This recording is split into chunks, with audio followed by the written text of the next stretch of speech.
Hello, my name's Alicia. I'm the nurse today. And your name? Dora Rivera. And your son's name? Malcolm Johnson. And his birthday? 10/5/14. Perfect. Today I just wanted to talk to you a little bit about hand, foot, and mouth. Are you familiar? No. Okay. So hand, foot, and mouth is something usually around this age that's spread through contact. So the most important thing is to wash your hands, and especially with the infants and toddlers, to wash the toys that they use, that they put in their mouths, and, when they have their group play with friends as well. We want to make sure we wash those as well. What it presents as is a red rash. Usually comes on the hands, the soles of the feet as well. It can look blister-like, but it isn't itchy. And sometimes you'll see a fever as well as poor appetite. Ways that we can help to prevent it. Unfortunately, there's no treatment for it. It does go away on its own in about a week. And you can go ahead and give them fever, acetaminophen for fever. You can also give them a treatment of Maalox and Benadryl. What that will do is it will coat the inside of their mouth, especially with the poor appetite, and this way it will help relieve the soreness.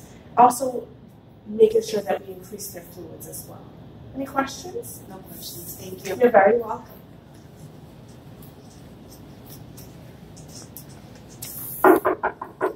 Good morning. My name is Dora Rivera. I am your nurse here today. I'm going to do some patient teaching on anaphylactic shock. Can I have your name? Alicia. And your toddler's name? BJ. And date of birth, please. 6/26/14. Okay. I just wanted to give you little tips on anaphylactic shock. What signs and stuff to look for. It is very important that you call 911 immediately, as this happens very quickly. Signs and symptoms of anaphylactic shock, regardless whether it's food or your environment, would be swelling of the lips, difficulty breathing. You may experience a rash all over your body. You might feel fatigue. You might feel lightheadedness. You might feel dizzy. Just make sure you call 911 right away. I also wanted to teach you in regards to an EpiPen use when you have an anaphylactic shock. Make sure that you let your friends and families know where these are stored at all times. Always make sure to at least have 2 on hand.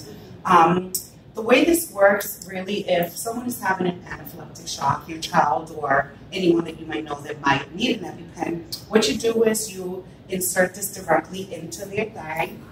And what happens is you leave it there for about 10 seconds. Upon releasing, you're going to see that this orange is going to retract out, meaning that the needle is actually inside. Okay. Always make sure never to keep your thumb on here. As the needle retracts, you might puncture yourself. Oh, okay. Just, again, inform anyone familiar with you or anybody in your surroundings about anaphylactic shock. And always remember to know your environment and look at food labels and stuff like that, just as a precaution to avoid the anaphylactic shock. Okay, thank you. Any questions for me? Wow, that was very important. Thank you.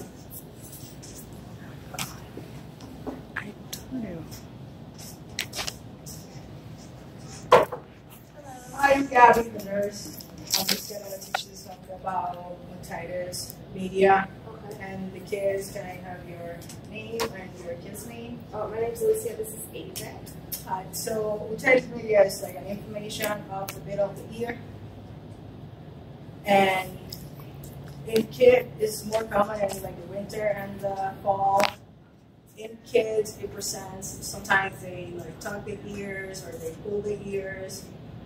They are clumsy, they have trouble hearing, they have more trouble falling asleep at night because it bothers them a little bit more. So if you have any sign of that, you can call the doctor and have them test for that.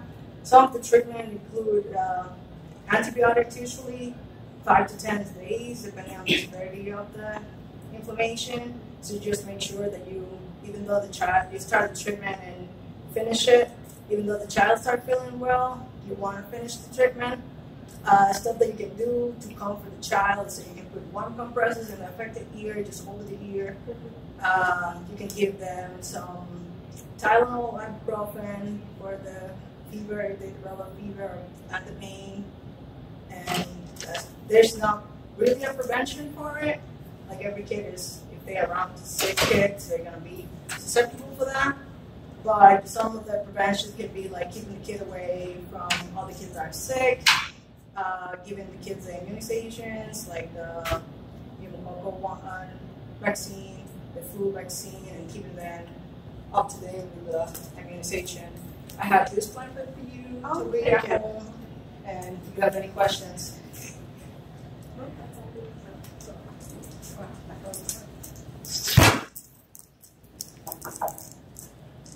Hi, good morning. How are you doing? I'm doing well, thank you. My name is Marcy. I'm going to be the nurse on duty for you today. What's your name? Alicia? So I'm here going to give you a teaching about asthma. Asthma is when a person's airway is being inflamed, it becomes thin, and usually it brings more mucus, which causes the difficulty breathing. So you can know you're having asthma attack if you feel like you are coughing, when cough gets bad, especially at night or early in the morning. When you have like chest pain, like pain in the chest. And I'm going to be teaching you about the triggers, like things that you can do to manage the asthma attack. So the triggers of asthma, things like wood smoke. If you are smoking, is advisable you don't smoke, or you avoid second smoking. You know, like you are close to someone who is smoking. And things like cockroaches in your house, you need to avoid cockroaches. You need to avoid cold air, especially the change of weather. So it's advisable if you are going out in cold air, you need to cover your nose and your mouth to avoid inhaling the cold air. And the things like chemicals, like we use the house detergents, strong perfumes. There are things like you can do to manage the attack of asthma. So on that too, I'm gonna show you the proper way to use an inhaler. This is used to have, to administer medication directly into the lungs. So I'm going to show you the proper way of using the inhaler. First of all, you need to make sure that there's medication in it.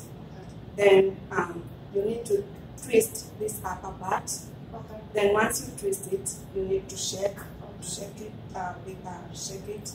Then you take this green thing out.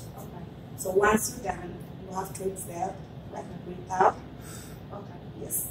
Then once you've done that, you put this mouthpiece, you see the mouthpiece. You have to put it on the tongue, on your mouth. Let it go into your mouth.